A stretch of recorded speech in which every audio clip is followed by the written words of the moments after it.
정기석 한림대 성심병원 호흡기내과 교수 모셨습니다. 어서 오세요. 감염자 수가 또 신규 100명 중반대로 가까이 갔습니다. 이거 어떻게 보세요? 이 추세를, 교수님은?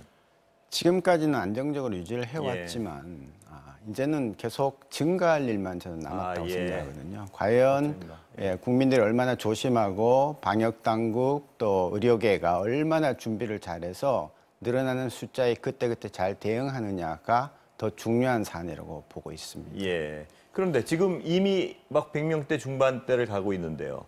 지난주에 그 헬로윈데이 여파가 아직 반영이 안 됐을 수도 있는 거죠? 교수님 보시기엔 어떻습니까? 예, 뭐 다들 인지하는 바와 같이 오늘부터 이제 본격적으로 헬로윈데이 여파가 있으면 증가할 것이고 증가를 했을 때는 아마 수도권을 중심으로 증가할 것이고 그러면 역학조사가 되면 그 헬로윈데이 여파다 아니다라는 것은 쉽게 알 수 있으리라고 봅니다. 그렇다면 내일하고 모레쯤 추세를 좀 자세히 보면은 대강 어떤 헬로윈데이를 방역이 어떻게 됐는지 우리가 가늠해 볼 수 있는 상황이겠습니다. 예, 대개 4일에서 9일 사이에 증상이 나타나기 때문에요. 이제 주말에 검사 건수가 좀 적은 걸 하면 다음 주 월요일, 화요일까지는 결론을 낼 수 있으리라 그렇게 봅니다. 사회적 거리두기 이제 새로운 기준이 시행되는데요, 교수님. 어떻습니까? 지금 이 정도 어떤 거리두기면 괜찮을까요? 지금 뭐 방역 당국에서는 좀 우려도 있는 것 같은데요.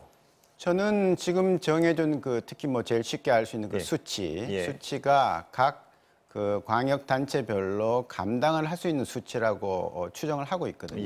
그래서 예를 들면 서울 지역에서 100명 미만으로 계속 잔잔하게 발생하는 것은 어쩔 수 없는 부분입니다. 전 세계가 이렇게 들끓고 있는데 우리나라만 한 명도 발생 안 하고 지나가기는 어려운 일이거든요. 그렇다면 교수님 보시기엔 이 100명 수준의 안팎으로 들락거리면서 이 수준만 유지해도 어떤 우리 의료 시스템 내이 감당할 수 있다고 보시는 거죠? 예, 그렇고요. 특히 중요한 것은 어느 그 특정 지역에 다수가 발생 안 하는 게 중요합니다. 그래서 이번에 이제 7개 광역으로 묶고 수도권은 100명, 나머지는 30명, 그다음에 이제 강원과 제주는 10명씩 이렇게 이제 기준을 세워놓은 것이죠. 그래서 다른 얘기 좀 여쭤보겠습니다. 저희 어제 그 MBC에서 보도한 내용인데요. 그 마스크에 형광물질이 다수 발견됐다. 이걸 어떻게 봐야 됩니까? 그 부분은 그냥 넘어가서는 안 된다고 보는 것입니다. 이 문제가 이번에 제기된 게 아니고요. 과거에도 사실은 마스크에 형광물질이 있다는 얘기가 제기가 됐었습니다. 그런데 그때는 뭐 그렇게 마스크를 많이 쓰지도 않을 때고 미세먼지에 대해서 크게 관심도 없을 때였는데요. 왜 이 형광 증백자라는 게 왜 중요한가 하면은 이게 완전한 화학 물질이기 때문에 그것이 바로 입에 붙어 있지 않습니까? 마스크라는 게. 그리고 옛날같이 한두 시간 끼는 게 아니라 어떤 경우는 하루 종일 끼고 또 그것도 이제 아까우니까 하루 더 끼고요. 이렇게 했을 때에 그 형광 물질이 폐로 들어갈 확률은 무시 못할 정도로 있을 수 있다라는 거죠.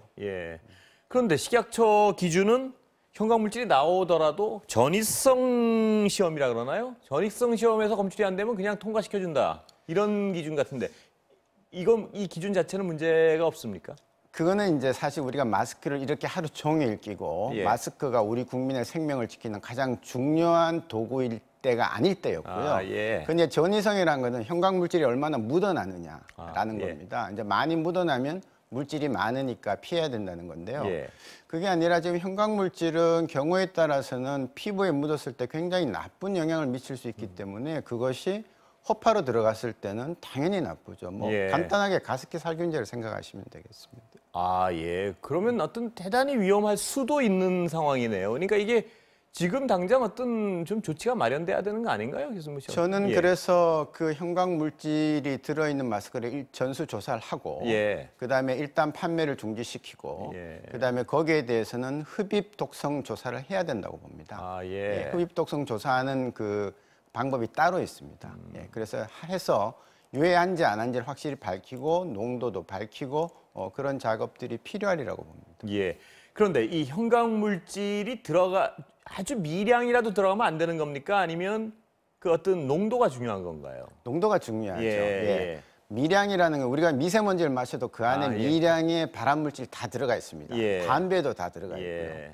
담배를 오래 피우면 폐암이 걸리듯이 그 형광물질도 오랫동안 마시는 건데 우리 국민이 그 지금 몇 달 동안 계속 오래 마시고 있지 않습니까? 예. 예, 그래서 저는 관련 부처에서는 그 부분에 대해서는 분명하게 하고 넘어가는 것이 옳다. 그렇게 봅니다. 그러니까 현강물질이 포함된 제품들은 무조건 일단 판매 금지를 시키고 그다음에 그 독성 검사를 해야 된다는 말씀이시죠? 예, 마스크에 관한 한은 그렇습니다. 예. 그냥 멀리 떨어져 있는 건 괜찮은데요. 마스크에 관련해서는요. 그렇죠. 예. 코 바로 앞에서 물질이 계속 흡입이 될 수 있기 때문에 예. 저는 뭐 당장 조치를 해야 된다고 보고 예. 식약처에서 그 허가한 제품들 보면 대개는 괜찮더라고요. 예. 그래서 이제 그 외에 공산품들이 있으니까 예. 그건 아마 식약처 소관이 아니고 다른 소관일 수도 예. 있겠지만 산업부는 어디든 간에 수거해서 검사가 필요하다 저는 그렇게 보고 근데 있습니다. 식약처에서 허가한 것도 아까 교수님 말씀하신 거에 따르면 전이성 시험이란 건 옛날에 마스크를 계속 쓰고 있지 않을 때 그때를 기준으로 한 거라서 이것도 좀 기준이 약한 거 아닌가요? 어떻습니까? 그렇습니다. 근데 예. 이제 마스크에 형광물질이 얼마나 있느냐 없느냐부터 먼저 봐야 되는데 예. 일단 보건용 마스크는 아마 형광물질을 안 넣을 겁니다. 그거를 만드는 사람이 알고 넣었다면 굉장히 부도덕한 것이거든요. 예. 일단 우리가 흡입하는 것은 순수한 공기를 빼놓고는 뭐든지 들어가면 다 독이 되는 겁니다. 예. 심지어는 그냥 물도 들어가면요. 우리 몸의 정상적인 삼투압하고 다르기 때문에 그것도 많이 마시면 독이 되는 겁니다. 예. 그렇다면 지금 이 당장 일단 정부가 조치를 취하기 전에 소비자들이 해야 될 어떤 할 수 있는 그건 뭐가 있을까요? 거의 그 표식이 안 돼 있는 것들도 많을 텐데요. 그렇지만 예. 식약처에서 허가한 의약 외품에 해당되는 마스크들은 일단은 안심을 할 수 있다고 저는 보고요. 예. 예, 그 외에 여러 가지 마스크들이 많습니다. 패션 용품이라든지 예. 공산품으로 나온 거라든지 그런 거에 대해서는 좀 당분간 제대로 된 정품을 식약처에서 허가한 정품을 쓰는 것이 바람직하다. 예. 정부 조치도 빨리 나와야 될 것 같습니다. 그런데 만약에 어떤 이 마스크를요, 일정 용량 이상의 형광물질이 들어있는 마스크를 장기간 썼을 때 어떤 해악이 있는 건가요, 건강에?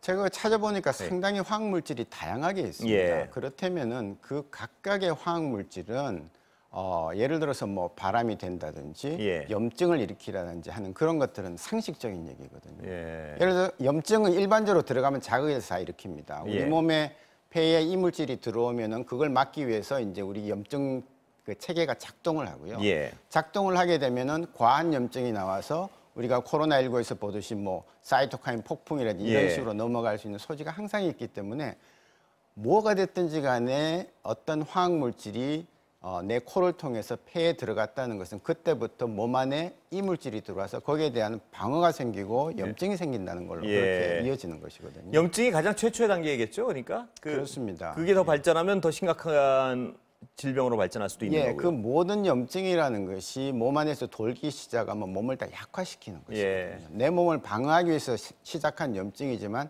그 염증을 방어하는 물질들이 다 독한 물질들입니다. 예. 그러니까 내 몸도 좀 다치면서 바깥에서 들어온 세균이나 화학물질을 잡기 위한 것이기 때문에 일단 염증이 계속되고 있다는 것은 그만큼 내 몸에 불리하다는 얘기죠. 예. 빨리 어떤 정부 차원에서의 조치가 있어야 될 것 같습니다. 좀 필요하다고 봅니다. 예.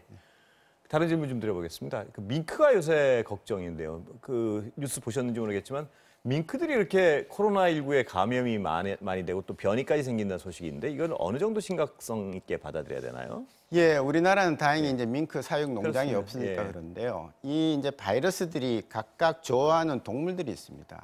예. 우리가 잘 아는 독감은 쪽제비한테 잘 갑니다. 예. 그래서 우리나라 질병관리청에서는 그 쪽제비를 이용한 국립보건연구원에서 이제 연구를 쭉 해오는 거거든요. 예. 보니까 코로나19는 밍크한테 잘 가는 것 같습니다. 예. 그래서 이제 밍크가 하나의 숙주로 남아서 밍크가 이제 기침하고 콧물 흘리면서 사람들한테 퍼뜨리는 이런 일이 생기게 되는 것이죠. 예.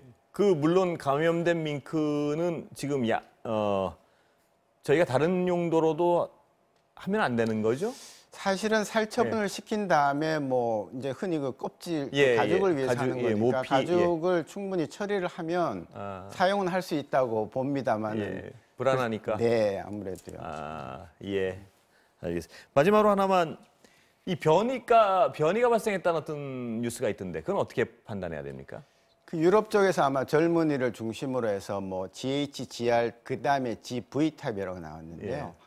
그것은 우리가 처음부터 다 예상을 했던 겁니다. 예. 다만 그 변이가 우리가 지금 만들고 있는 백신과 치료제의 범위에서 벗어나지만 않으면 그래도 괜찮다라는 것이고 예. 더 큰 우려는 이제 이것이 계속 변이를 통해서 백신 기껏 만들었는데 딴 데 가서 지금 예. 바이러스가 창궐하는 일이 생기면 예. 안 되니까 그 부분만 아니면 그냥 나타날 수 있는 것이고 이 코로나19의 RNA 바이러스는 그렇게 변이를 하는 것이 예. 그 바이러스의 특징입니다. 그러나 아직까지는 어떤 예측한 범위 내의 변이가 이루어지고 있으니까 크게 위험한 상태는 아니라고 해석을 해도 되는 건가요? 예, 지금은 그렇게 보고 있고 특히 우리나라에서는 질병관리청 발표에 의하면은 GV 타입은 아직까지 나오지 않고 있다. 이렇게 얘기하고 있습니다. 예, 오늘 말씀 감사합니다.